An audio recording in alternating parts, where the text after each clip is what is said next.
अगर आप ट्रेन की कंफर्म टिकट लेते हैं और उसके बाद उसे कैंसिल करवा देते हैं, तो ये खबर आपके लिए है। खबर ये है कि आप ट्रेन की कंफर्म टिकट कैंसिल करवाते हैं, तो अब आपको पहले के मुकाबले काफ़ी महँगा पड़ जाएगा। इसकी वजह ये है कि रेलवे विभाग अब ट्रेन की टिकट को कैंसिल करने पर जीएसटी चार्ज लेगी।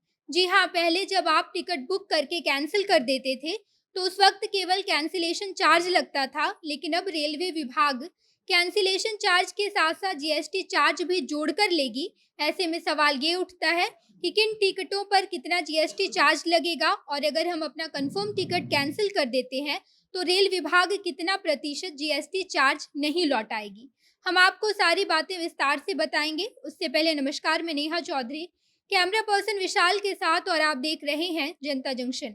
रेलवे ने जीएसटी को लेकर एक बड़ा ऐलान किया है। रेलवे के मुताबिक कुछ साल पहले यानी कि साल 2017 में 23 सितंबर को रेलवे के द्वारा एक बयान जारी किया गया था, जिसमें ये कहा गया था कि कंफर्म टिकट को अगर कोई व्यक्ति कैंसिल करवाता है, तो कैंसिल करवाने की स्थिति में रेलवे यात्रियों को वो पैसा भी लौटा देती थी, जो टिकट बुकिंग के समय जीएसटी चार्ज के नाम पर लिया गया था।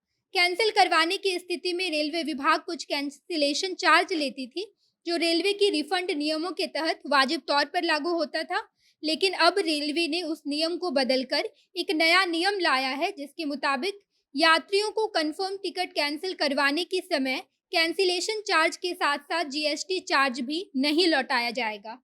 हालांकि रेलवे का कहना है कि ये वित्त मंत्रालय के द्वारा किया गया है, यानी कि नए फैसले में रेलवे विभाग की कोई भी भागीदारी नहीं है, बल्कि वित्त मंत्रालय के निर्देशानुसार ही टिकटों पर जीएसटी चार्ज काटा जा रहा है। हालांकि ऐसा सभी टिकटों के साथ नहीं किया गया जाएगा, यानी कि केवल उन्हीं टिकटों के कैंसिल होने पर जीएसटी चार्ज लिया जाएगा जो एसी और फर्स्ट क्लास की टिकट है। इसके अलावा बाकी सभी सेकंड क्लास, थर्ड क्लास और स्लीपर के टिकटों पर केवल कैंसिलेशन चार्ज ही लिया जाएगा।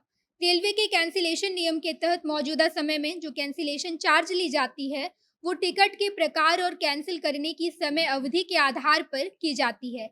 यानी कि अगर कोई व्यक्ति अपना कंफर्म टिकट ट्रेन खुलने के 48 घंटे के अंदर कैंसिल करवाता है, तो वैसी स्थिति में अगर आपके पास फर्स्ट क्लास की टिकट है, तो उस पर 240 रुपये कैंसिलेशन चार्ज लगेगा और अगर एसी टियर 2 है, तो 200 रुपये लगेगा और एसी टियर 3 और चेयर कार पर 180 रुपये कैंसिलेशन चार्ज लगेगा। साथ ही अगर आपके पास स्लीपर क्लास का टिकट है तो कैंसिलेशन चार्ज 120 रुपये लगता है और अगर सेकंड क्लास की टिकट है तो एसी में ऐसे में 60 रुपये कैंसिलेशन चार्ज लिया जाता है और ये सभी चार्ज प्रति पैसेंजर के हिसाब से लगाया जाता है, यानी कि हर एक टिकट पर रेल विभाग ये चार्ज वसूलती है। और अगर ये सभी टिकट ट्रेन खुलने के 12 घंटे के अंदर कैंसिल करवाया जाता है, तो टिकट की कीमत का 25% रेल विभाग लेती है, यानी कि केवल 12 घंटे के बाद टिकट कैंसिल कराने पर आपके टिकट के किराए का 25% कैंसिलेशन चार्ज लिया जाता है। और अगर आप अपनी टिकट 4 घंटे पहले कैंसिल करवाते हैं, तो ऐसे में आपकी टिकट की कीमत का 50% कैंसिलेशन चार्ज के रूप में लिया जाता है। इन सब के बावजूद अगर यात्रियों के लिए टिकट चार्ट बन जाता है और इसके बाद आपका टिकट किसी भी कीमत पर कैंसिल नहीं किया जाएगा। ऐसे में अगर आपने आईआरसीटीसी से टिकट बुक करवाया है, तो आपके पास ई-टिकट है, तो ऐसे में टिकट चार्ट बनने के बाद ऑनलाइन टीडीआर फाइल कर सकते हैं, उसके बाद ही आपको रिफंड मिलेगा। टीडीआर भी आपको 4 घंटे पहले ही फाइल करना होगा और अगर 4 घंटे के बाद अगर आप टीडीआर फाइल करते हैं, तो आपको कोई भी राशि नहीं मिलेगी। इसके साथ अगर आपके पास आरएसी का टिकट है, तो भी ऐसी स्थिति में आपको ट्रेन खुलने के 30 मिनट पहले टिकट कैंसल करवाना होगा, तो ही आपको रिफंड राशि मिलेगा और अगर आप ऐसा नहीं करते हैं, तो आपको कोई भी राशि नहीं मिलेगी। बाकी कुल मिलाकर बात यही है कि अब अगर आप टिकट कन्फर्म होने के बाद उसे कैंसल करवाते हैं, तो टिकट बुक करते समय लिए गए जीएसटी राशि को भी रेलवे नहीं लौटाएगी और आपसे कैंसिलेशन चार्ज के साथ-साथ जीएसटी चार्ज भी वसूला जाएगा। बाकी आप इस बारे में क्या सोचते हैं कमेंट बॉक्स में बताइएगा। आगे की खबरों के लिए जनता जंक्शन देखते रहिए। धन्यवाद।